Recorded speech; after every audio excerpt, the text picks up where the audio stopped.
Hello students, आज हम लोग इलेक्ट्रिसिटी का क्लास 10th का अगला पार्ट स्टार्ट कर रहे हैं। अभी तक हमने पोटेंशियल और पोटेंशियल डिफरेंस के बारे में पढ़ा था।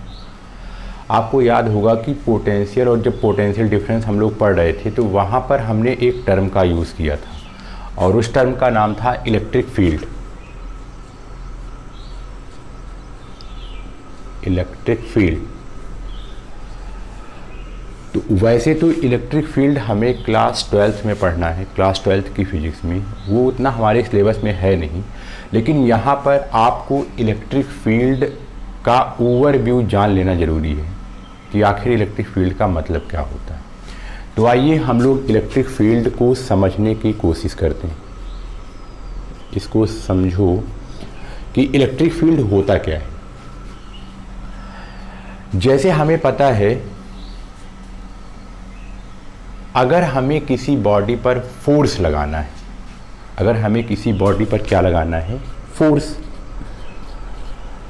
तो हमें ये भी पता है कि अगर हमें किसी बॉडी को फोर्स लगाना है तो इसका मतलब कि हमें उसको टच करना है। जैसे अगर हमको किसी एक इंसान पर फोर्स लगाना है या उसको धक्का देना है तो ये पक्का है, अगर ये इंसान है, अगर हमको इस पर फोर्स लगाना है तो हमको इस पर धक्का देना है।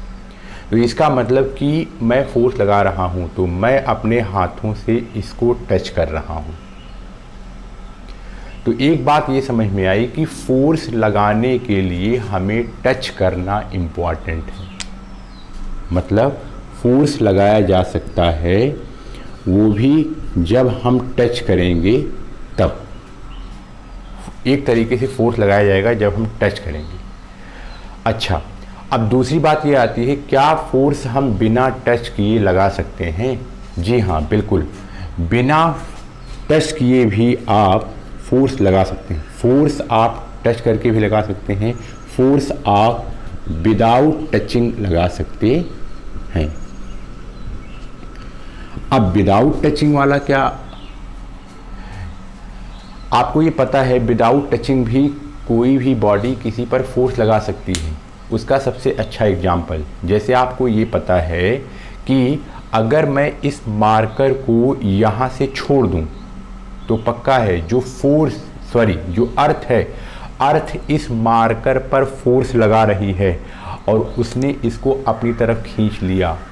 क्या अर्थ ने इस मार्कर को टच किया था? तो इसका आंसर है नहीं। लेकिन फिर भी अर्थ ने क्या किया? अर्थ ने इस मार्कर को खींच लिया। मतलब अर्थ ने इस मार्कर पर फोर्स लगाया, मतलब बिना टचिंग। इसका मतलब फोर्स दोनों तरीके से लगाया जा सकता है, एक आप टच करके और दूसरा आप without touching.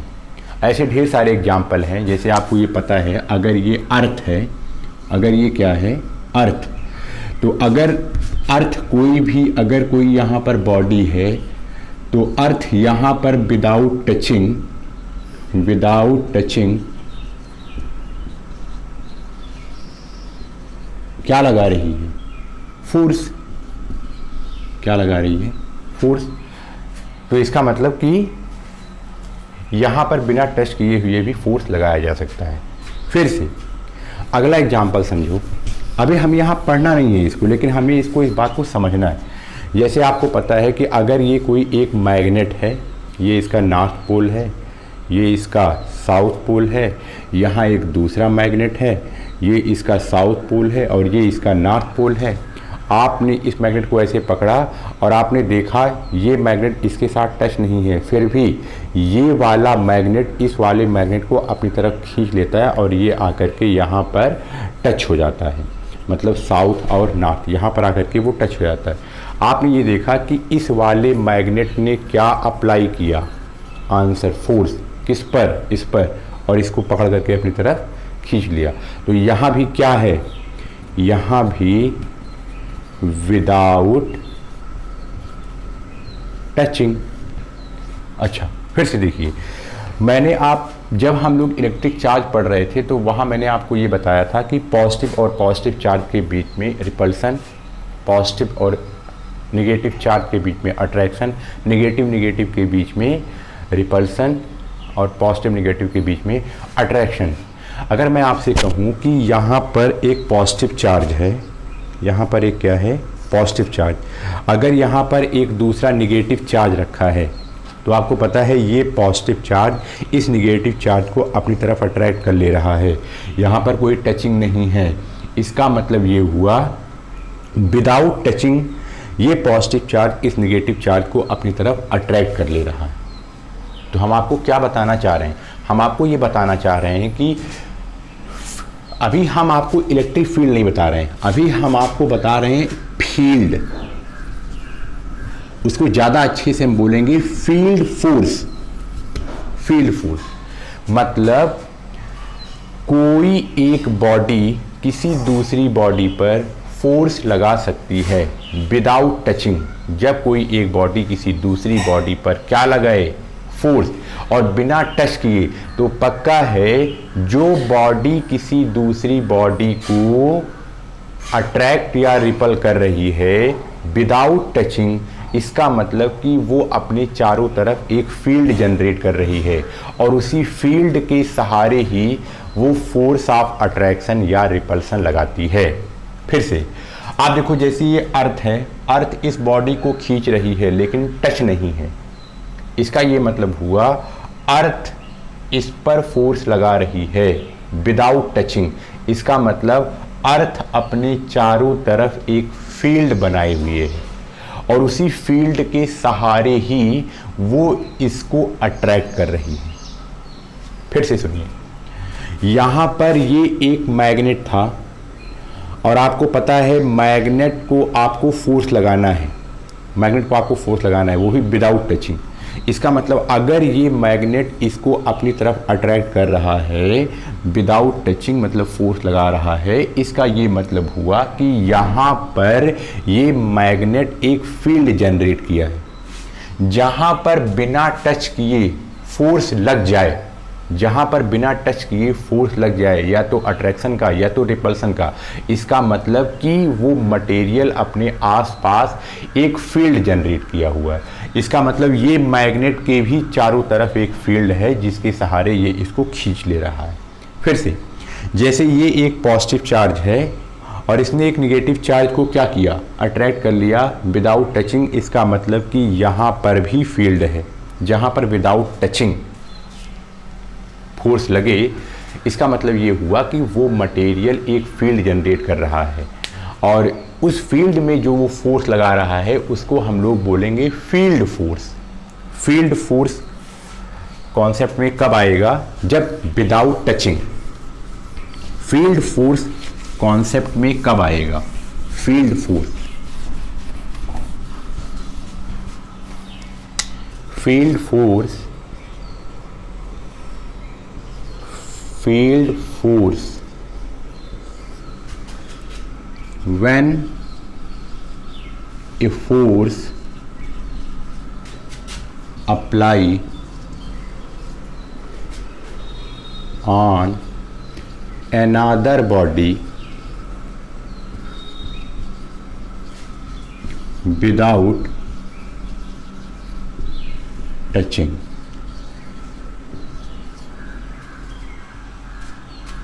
Then concept of field force arises. ये बात आपको समझ में आ गई होगी। अब हम आगे चलते हैं।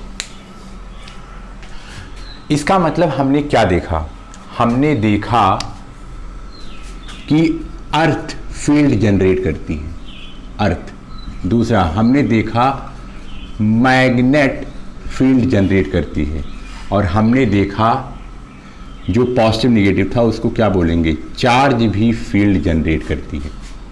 मतलब अर्थ फील्ड अपने चारों तरफ बनाती है, मतलब बिना टचिंग के ही किसी बॉडी को खींचती है, और मैग्नेट भी और ये चार्ज भी। अब ध्यान से सुनिएगा, अर्थ जो फील्ड बना रही है उस फील्ड का नाम होता है ग्रेविटेशनल फील्ड। उसका नाम क्या होता है, ग्रेविटेशनल फील्ड। क्योंकि आपको पता है ग्रेविटेशनल फील्ड हमेशा मास के कारण होती है। ये आपने ग्रेविटेशन वाले चैप्टर में पढ़ा है कि अगर दो बॉडी के पास क्या हो, मास, तो इसका मतलब वो एक दूसरे पर फोर्स ऑफ अट्रैक्शन लगाते हैं। तो अर्थ जो फील्ड लगा रही है उसमें कौन सा फील्ड है? Gravitational field. और ये किसके कारण होता है? तो आप कहेंगे ये मास के कारण होता है। अच्छा, मैग्नेट जो फील्ड लगाती है उसको बोलते हैं मैग्नेटिक फील्ड। क्या बोलते हैं उसको? इसको हमको अगले चैप्टर में पढ़ना है। मैग्नेट जो फील्ड लगाती है उसको बोलते हैं मैग्नेटिक फील्ड। चार्ज के कारण अगर कोई फील्ड लगती है तो उसको बोलते हैं इलेक्ट्रिक फील्ड। अगर कोई चार्ज किसी दूसरे चार्ज को विदाउट टचिंग अपनी तरफ अट्रैक्ट या रिपल कर रहा है तो इसका मतलब ये हुआ कि वो क्या है? Electric field. तो आशा है आपको ये बात समझ में आ गई होगी इलेक्ट्रिक फील्ड का मतलब क्या होता है। इसका मतलब अगर कहीं भी कोई चार्ज रखा है, अगर मैं कहूँ कि ये वाली बॉडी चार्ज है तो ये पक्का है कि इसके चारों तरफ फील्ड है। अगर चार्ज जैसा मटेरियल ही इस फील्ड के अंदर लाया गया तो पक्का है ये वाला चार्ज इस वाले चार्ज को या तो अट्रैक्ट करेगा और या तो रिपल करेगा। अगर ये सेम चार्ज होगा तो रिपल कर देगा, अगर ये सेम चार्ज नहीं होगा, अपोजिट होगा, तो ये इसको अट्रैक्ट कर लेगा। इसका मतलब इन्होंने टच नहीं किया, विदाउट टचिंग इसने इसको अट्रैक्ट किया।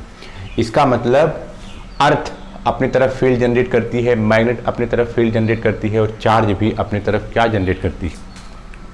फील्ड। ये था जब चार्ज जो फील्ड जनरेट करती है उसको बोलते हैं इलेक्ट्रिक फील्ड। मैग्नेट के कारण जो फील्ड जनरेट होता है उसको बोलते हैं मैग्नेटिक फील्ड। आइए आगे हम लोग चलते हैं।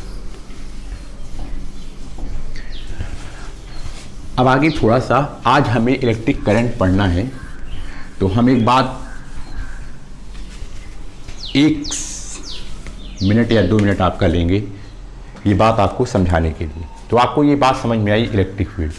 याद करिए मैंने आपको प्रीवियस लेक्चर में जब हम आपको पोटेंशियल और पोटेंशियल डिफरेंस समझा रहे थे उसको आप फिर से एक बार थोड़ा सा रिवाइज करिए, ध्यान से सुनिएगा।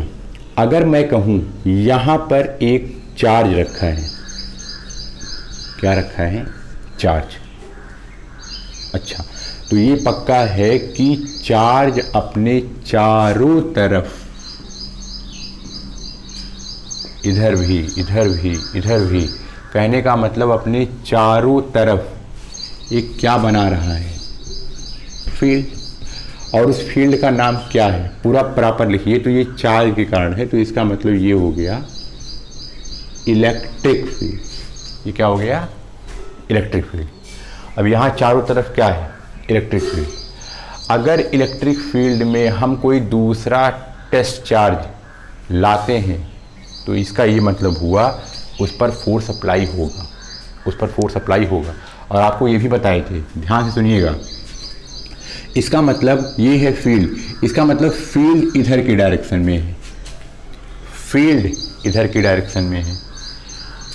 अब मैंने 2 लोकेशन सेट की। मैंने आपको बताया था पोटेंशियल हमेशा लोकेशन का टर्म होता है। मैंने 2 लोकेशन सेट की।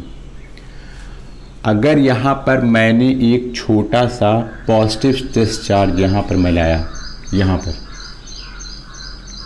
तो आपको पता है यहाँ पर थोड़ा सा हमें कम मेहनत करनी पड़ेगी। लेकिन अगर मैं यहाँ पर लेकर के इसको आता हूँ तो हमको और ज़्यादा वर्क करना पड़ेगा। क्यों? क्योंकि इन दोनों के बीच में क्या हो रहा है? रिपल्सन। और उस रिपल्सन के अगेंस्ट हमको काम करना है। तो मैंने आपको ये भी बताया था यहाँ पर ज़्यादा वर्क करना पड़ रहा है। अगर मैं इस लोकेशन को बोलूँ ए, यहाँ पर कम वर्क करना पड़ रहा है। इस लोकेशन को मैं बोलूँ बी, तो इसका ये मतलब हुआ यहाँ पोटेंशियल ज़्यादा है, यहाँ पोटेंशियल, ये चीज़ जिसकी जितना इसके करीब रहे, यहाँ पोटेंशियल ज़्यादा है, यहाँ पोटेंशियल और ज़्यादा है, यहाँ पोटेंशियल और ज़्यादा, यहाँ पोटेंशियल और ज़्यादा। जैसे जैसे हम इधर जाएंगे तो इसका मतलब वहाँ पोटेंशियल कम होता चला जाएगा। फिर से ध्यान से सुनिए। अब एक बात आप ये भी ध्यान रखिए कि हमेशा जो चार्ज होता है वो हमेशा higher potential to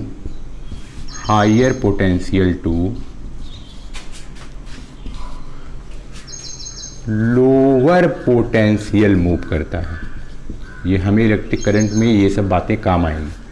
hire potential to lower potential, इस बात को आप ध्यान से देख सकते हैं। इधर देखिए, आपको ये पता है कि अगर आप इस पॉजिटिव चार्ज को ज़बरदस्ती यहाँ पकड़ करके यहाँ लाएंगे, मान लीजिए आपने इसको पकड़ करके आप इसको यहाँ ले आए, तो इसका मतलब कि यहाँ पर पोटेंशियल बहुत ज़्यादा है। यहाँ पर चार्ज कौन सा था? पॉजिटिव। अगर आप इस पॉजिटिव चार्ज को छोड़ देते हैं तो ये पॉजिटिव चार्ज किधर भागेगा? इधर।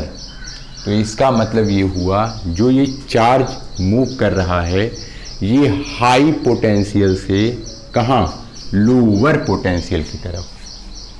हाई पोटेंशियल से लोअर पोटेंशियल की तरफ। अब आप इसको ऐसे समझिए, ये ज़्यादा आपके लिए इम्पॉर्टेंट है।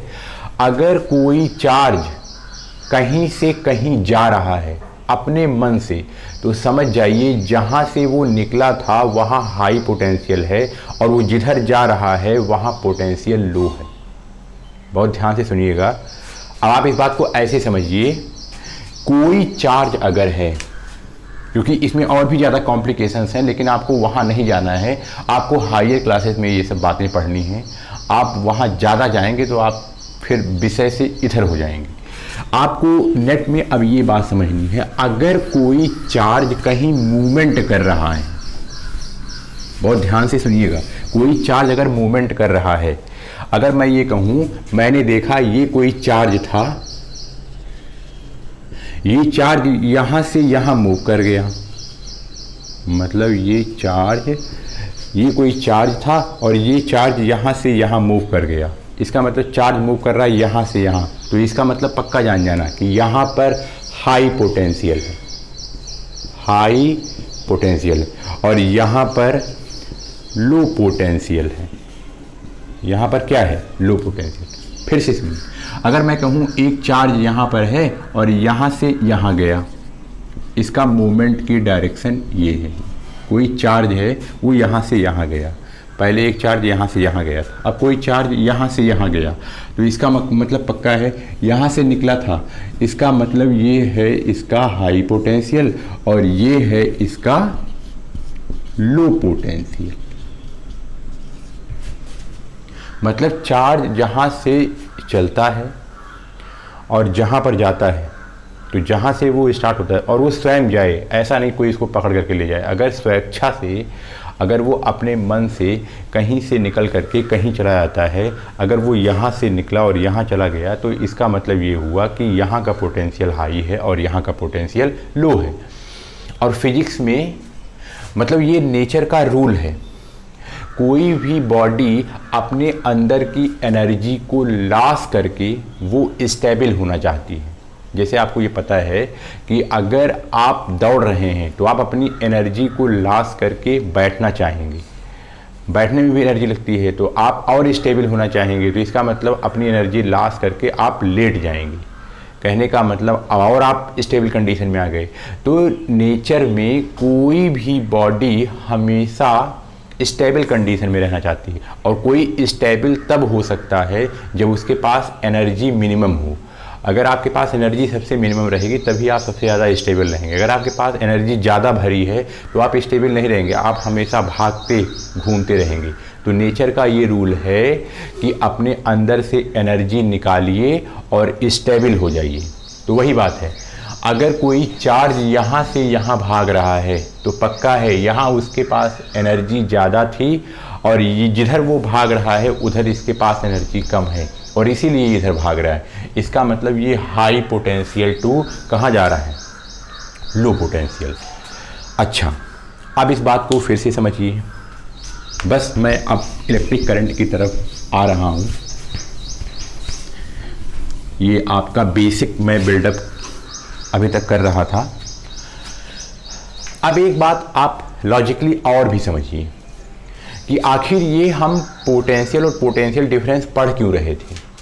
क्योंकि पोटेंशियल डिफरेंस से ही करंट फ्लो होती है। अब इसका क्या मतलब है, पहले इसका थोड़ा सा मतलब समझो। पोटेंशियल डिफरेंस का थोड़ा और मतलब समझिए, इसका मतलब क्या हुआ। पोटेंशियल डिफरेंस, इसी बात को जब आप सर्किट में इस्तेमाल करेंगे तो इसको आप बोलेंगे वोल्टेज। हमने वोल्टेज अप्लाई किया, हमने क्या अप्लाई किया, वोल्टेज। वोल्टेज, पोटेंशियल डिफरेंस का मतलब हमने वोल्टेज अप्लाई किया। अच्छा, potential difference just like a water के लेवल के समान है। अब मेरी बात ध्यान से सुनिए, मैं आपको एक कहानी बता रहा हूं। अगर हमें मार्केट में पैसे का फ्लो कराना है, पैसा, मनी, पैसे का अगर फ्लो कराना है तो पक्का है हमें इस बात का ख्याल रखना है कि वहाँ पर अमीरी और गरीबी होनी चाहिए। आप ऐसा सोचिए, अगर मान लीजिए कि इस दुनिया में सारे लोग के पास उतना ही पैसा है, सबके पास 1-1 करोड़ रुपए आ गए, सबके पास, न किसी के पास कम है न किसी के पास ज़्यादा है, तो ज़रा आप सोच करके देखिए क्या कोई पैसा एक दूसरे को देगा? कोई न उसको देगा न कोई किसी से लेगा। इसका मतलब वहाँ फ्लो होने वाला नहीं है। किसका फ्लो? पैसे का फ्लो या रुपए का फ्लो नहीं होगा। जहाँ पर दो लेवल बराबर रहेगा वहाँ पर कोई फ्लो होने वाला नहीं है। तो इसका मतलब फ्लो कब किया होता है, फ्लो कब किया जाता है, कब फ्लो होने की संभावना है? तो इसका ये आंसर है जहाँ डिफरेंस होगा। जहाँ क्या होगा? डिफरेंस। जहाँ डिफरेंस होगा वहीं फ्लो होगा। जैसे अगर कहीं अमीरी है और कहीं गरीबी है तो इसका मतलब वहाँ फ्लो होने के चांसेस पूरे हैं। इसका मतलब अमीर से पैसा निकलेगा और गरीब की तरफ जाएगा। तो जहाँ पर डिफरेंस होगा तभी फ्लो होगा। आपको ये भी पता है, अगर आप किसी पाइप में अगर आप ऐसे पानी भर लें और इन दोनों का जो लेवल है वो एकदम आप सेम रखे रहें, यहाँ पर वाटर है, अगर आप एकदम ऐसे सीधा रखे रहें तो आप बताइए क्या इस पानी का फ्लो होगा? तो आप जानते हैं इस पानी का फ्लो होने वाला नहीं है।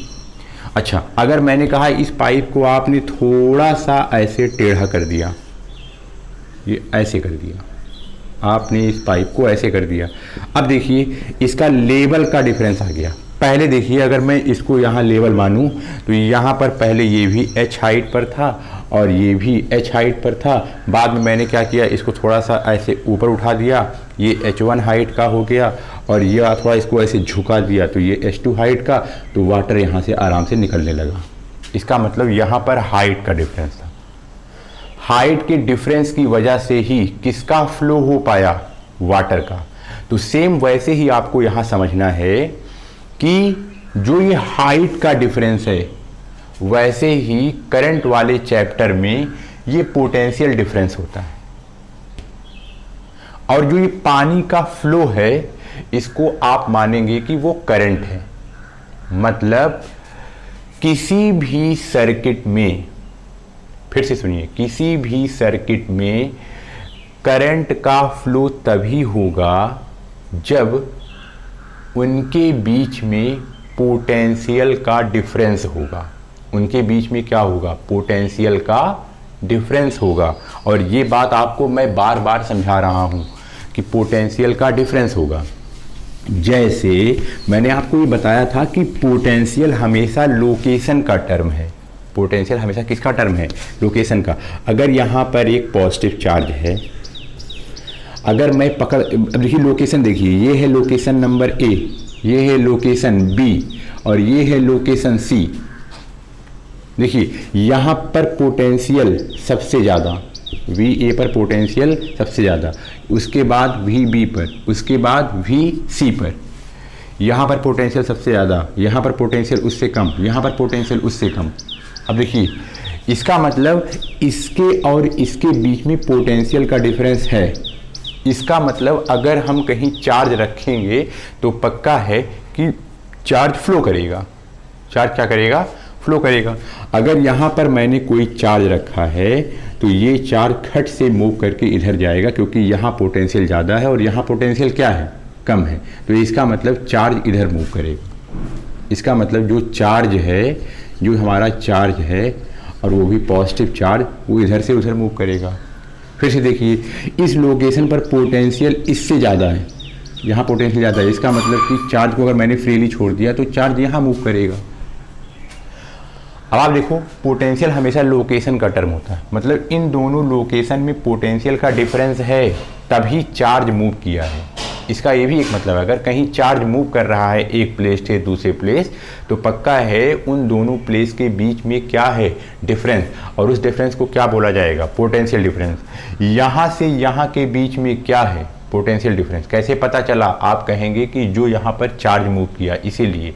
अगर चार्ज ना मूव करता होता तो इसका मतलब पक्का था वहाँ पोटेंशियल डिफरेंस नहीं था। फिर से वही बात है, अगर मैं कहूँ यहाँ पर पोटेंशियल कितना है, केवल मैं कहूँ इतना, यहाँ पर मैं ऐसे आपको बोलूँ कि यहाँ पर मान लीजिए कि पोटेंशियल है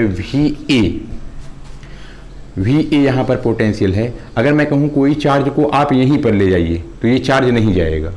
अगर कोई चार्ज यहीं पर खड़ा है और मैं कहूँ इसको यहीं पर मूवमेंट कराइए, लेकिन ये मूवमेंट नहीं होगा, पक्का है, क्योंकि यहाँ पर पोटेंशियल सेम है, वही पोटेंशियल है, इस लोकेशन पर वही पोटेंशियल है, इसलिए यहाँ पर कोई चार्ज जाने वाला नहीं है।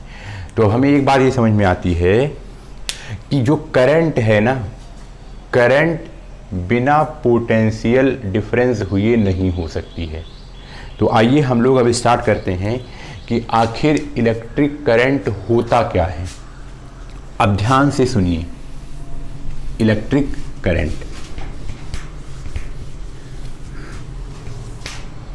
इलेक्ट्रिक करंट, इलेक्ट्रिक करंट क्या होता है।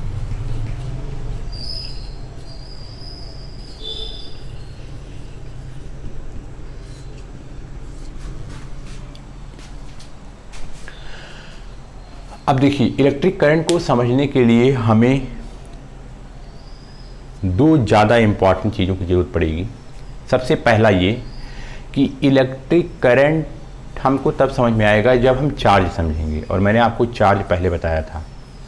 और दूसरा, जब हम पोटेंशियल डिफरेंस समझ जाएंगे। अभी हमने आपको ये बताया कि चार्ज के कारण हम इलेक्ट्रिक करंट समझेंगे, और दूसरा, जब तक पोटेंशियल डिफरेंस नहीं रहेगा तब तक कि कोई चीज़ फ्लो होने वाली नहीं है।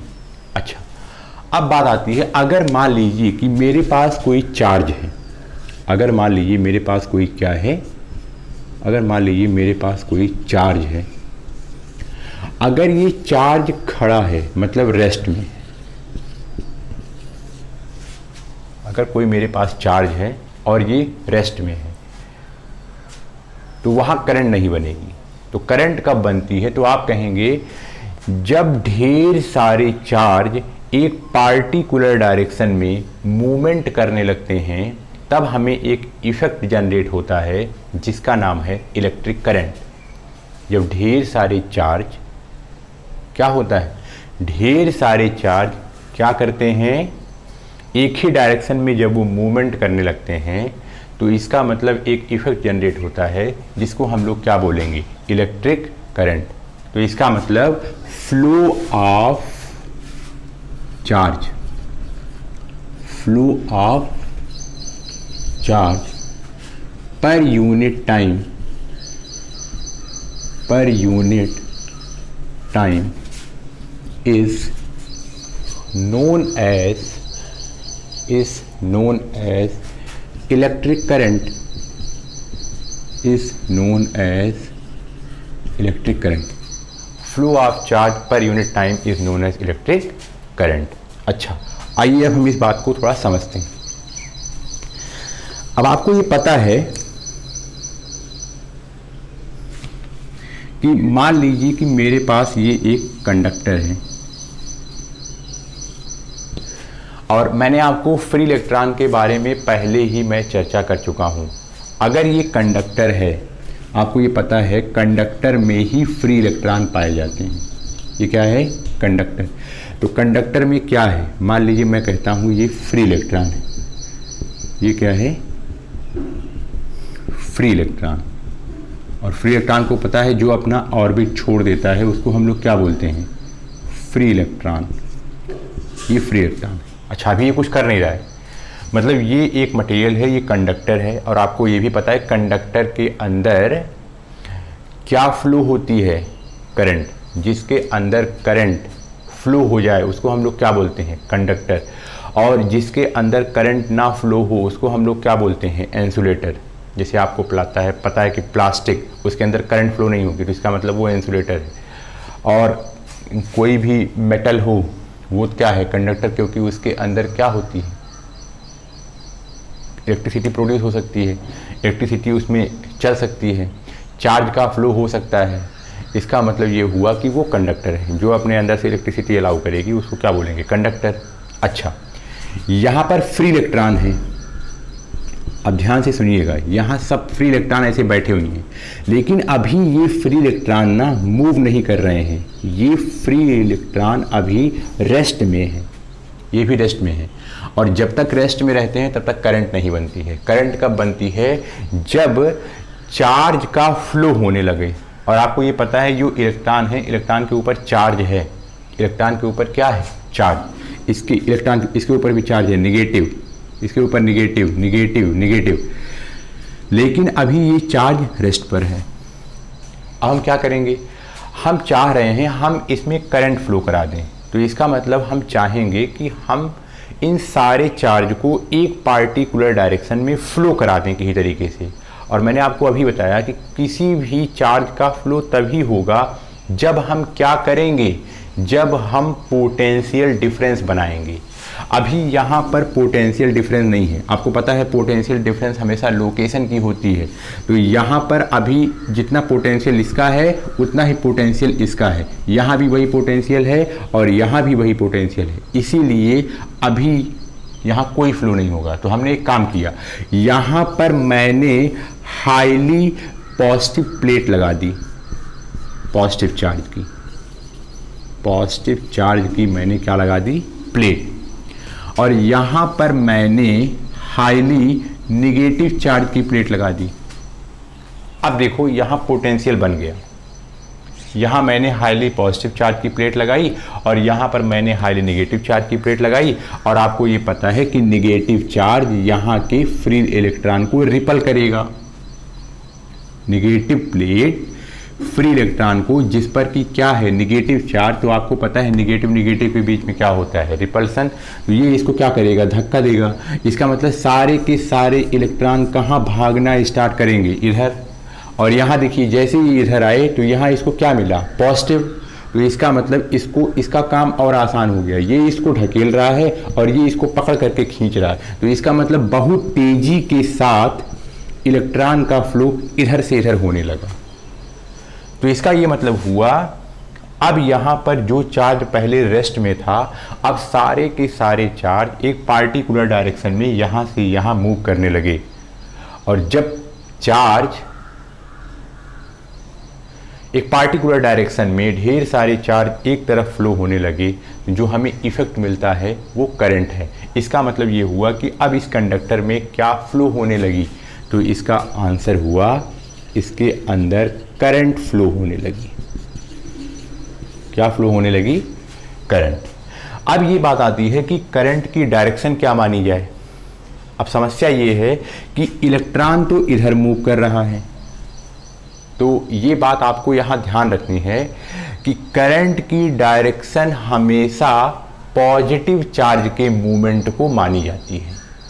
ये कन्वेंशन है, ये साइंटिस्टों ने कन्वेंशन तैयार किया है। जैसे कुछ कन्वेंशंस होते हैं तो उसमें क्वेश्चंस नहीं पूछे जा सकते हैं, वैसे ही ये भी एक कन्वेंशन है कि करंट की डायरेक्शन क्या होती है। तो करंट की डायरेक्शन हमेशा पॉजिटिव चार्ज के मूवमेंट की होती है।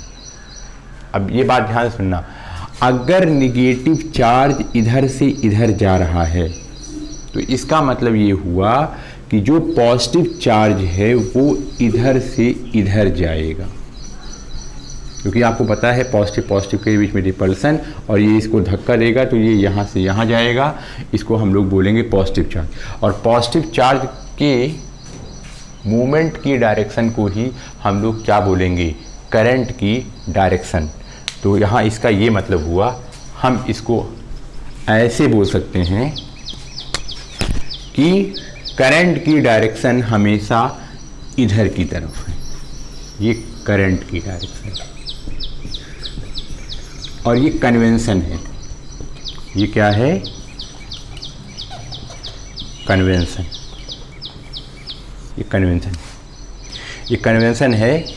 करंट की डायरेक्शन हमेशा positive plate to negative plate होती है। या इस बात को आप ऐसे याद रखिए कि करंट हमेशा इलेक्ट्रॉन के मूवमेंट की डायरेक्शन के अपोजिट डायरेक्शन में मूव करता है। या ऐसे बोलिए, करंट की डायरेक्शन हमेशा पॉजिटिव चार्ज की डायरेक्शन होती है। अच्छा, अब हम लोग आगे चलते हैं। अब कैसे हम लोग इसका कैलकुलेशन करेंगे? इसका फार्मूला क्या होता है? तो करंट का फार्मूला होता है, करंट को हम लोग रिप्रेजेंट करते हैं आई से। किससे रिप्रेजेंट करेंगे? आई से। तो इसका फार्मूला हुआ I is equal to Q by T. इस बात को ध्यान से सुनना। करंट I क्या है? करंट। I क्या है? करंट। और Q क्या है? चार्ज। और T क्या है? टाइम। इसका मतलब यूनिट टाइम में जितनी चार्ज का फ्लो होगा, इसका मतलब वो करंट है। अच्छा, इस बात को आप ऐसे समझ सकते हैं। इसका formula I is equal to Q by T. इस बात को आप ध्यान से सुनिएगा, कैसे आप इसको समझ सकते हैं।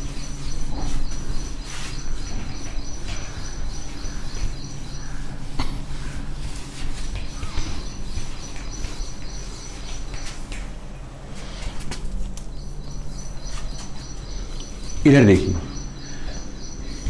ये आपको पता है कि ये कंडक्टर है। आपने इधर क्या लगाई है? एक पॉजिटिव प्लेट। यहाँ आपने क्या लगाई है? एक निगेटिव प्लेट। अगर ये कंडक्टर है तो यहाँ सब क्या है? Free electron. और फ्री इलेक्ट्रॉन किधर मूव कर रहा है? तो आपका आंसर है फ्री इलेक्ट्रॉन इधर मूव कर रहा है। ये सब क्या है? Free electron. ये सब क्या है? Free electron.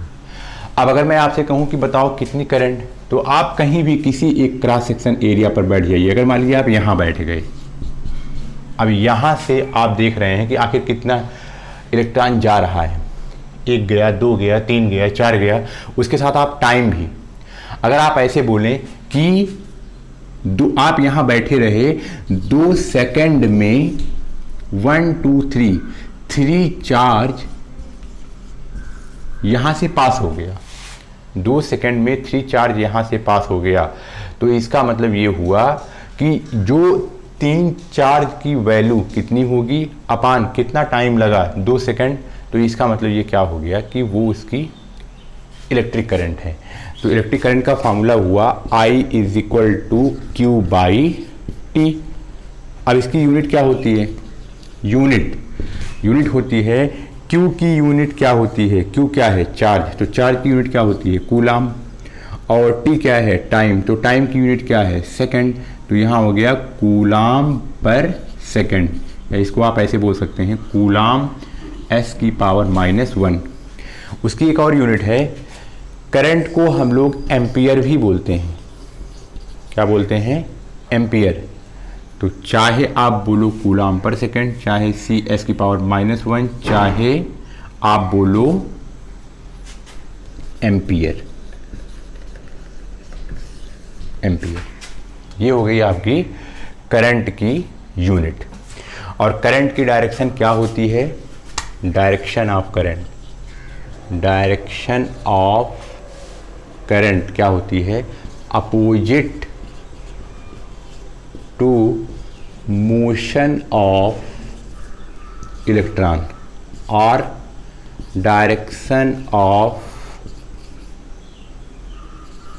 Positive charge. दोनों बात आप बोल सकते हैं।